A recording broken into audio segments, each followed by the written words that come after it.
If you have ever bought a 100-page paper pack and watched a color cartridge die in an afternoon, you already know the question nobody in this category answers. This is the vintage Christmas junk journal kit, and it answers it with a number. 29 printable sheets, drawn from scratch, with a 25-day December album pack inside the same download. Here is what is in it, and why it prints the way it does. 5 files land in your Etsy account the moment you pay. 16 base papers in US letter. The same 16 in A4. 7 sheets of ephemera. 6 album sheets. And a 5-page guide with the print settings, the cutting notes, the measured ink table, and your commercial license. 68 pages in all, and nothing is posted to you. Every sheet in this kit was measured before it shipped, with a free tool called Ghostscript, run on the very PDFs you get. The average sheet carries 11.3% ink coverage. The lightest is 8.4%. The heaviest is 20.7%. All 29 figures are printed in the guide, along with the command, so you can rerun it on your own copy and check every one. A full bleed saturated sheet measures about 35% the same way, so this is roughly a third of the ink. 2 things fell out of that measurement that I did not expect. The first, the cream ground, is almost the whole cost. A blank sheet of the ground with no artwork on it at all measures 7.9%, and a finished sheet averages 11.3%. So every piece of line work, every halftone dot, and every flat tint together adds only about 3 points on top of the paper tint. The design is very nearly free. The second is the one I would actually check before buying anything in this category. Black ink, the cartridge that always dies first, is barely touched here. 0.4% on average across all 29 sheets, and never above 2.4%.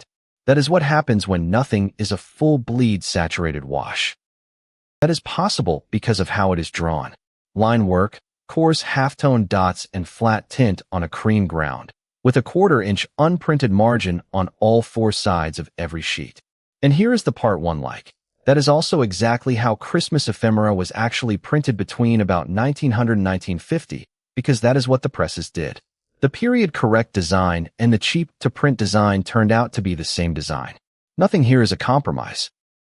There are 16 original base papers. Holly toile, pine stripe, ledger, manuscript, and typewriter grid for the writing surfaces. Snowflake dot, candy diagonal, star field, and bauble drop for the bright pages. Fox tonal, postmark, mistletoe, gingham, puts village, and ribbon lattice for the quiet ones.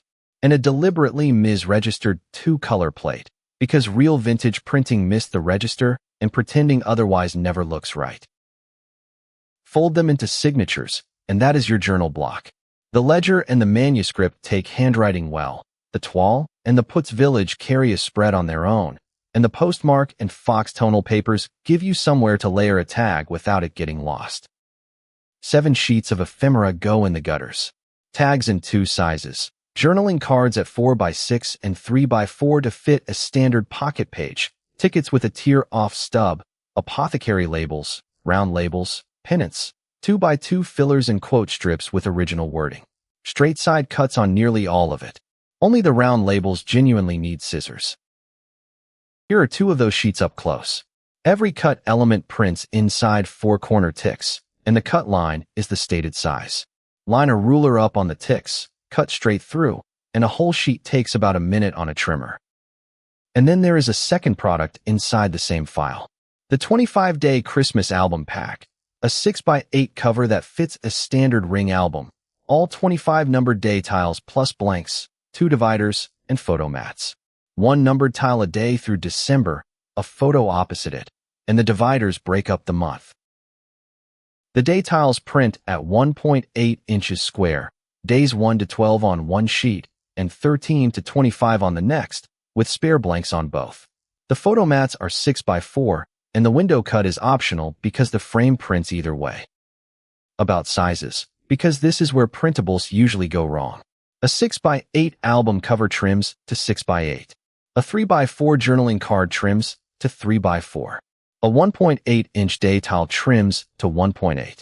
Those are checked against the drawn geometry, not against the label on the sheet, which is not the same thing and is the reason a lot of packs cut out slightly oversized.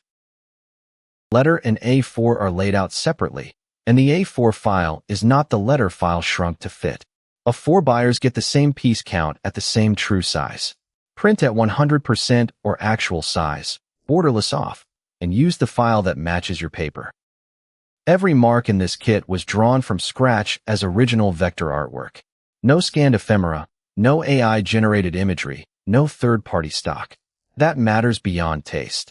A kit built from scanned material cannot honestly offer you a commercial license, because the seller does not hold clear rights to what they scanned. This one can, and it does. Print it forever for yourself, sell finished handmade items you make with it, use it in a class you teach. The one thing you may not do is resell or share the files themselves. So there are two ways to run it. As a junk journal, fold the base papers into signatures, tuck the tags and tickets into the gutters, and let it get fat. Or as a 25-day December album, 1 tile a day, a photo mat opposite, 2 dividers to break up the month. The guide walks through both. The Vintage Christmas Junk Journal Kit is an instant download, and the link is right below in the description. 29 sheets, 68 pages, letter and A4, commercial use included, and an average of 11.3% ink per sheet, measured and published. Printed tonight. Thanks for watching. If this walkthrough helped, subscribing keeps more of them coming, and the description links the full kit plus the rest of the Niche Toolkits shop.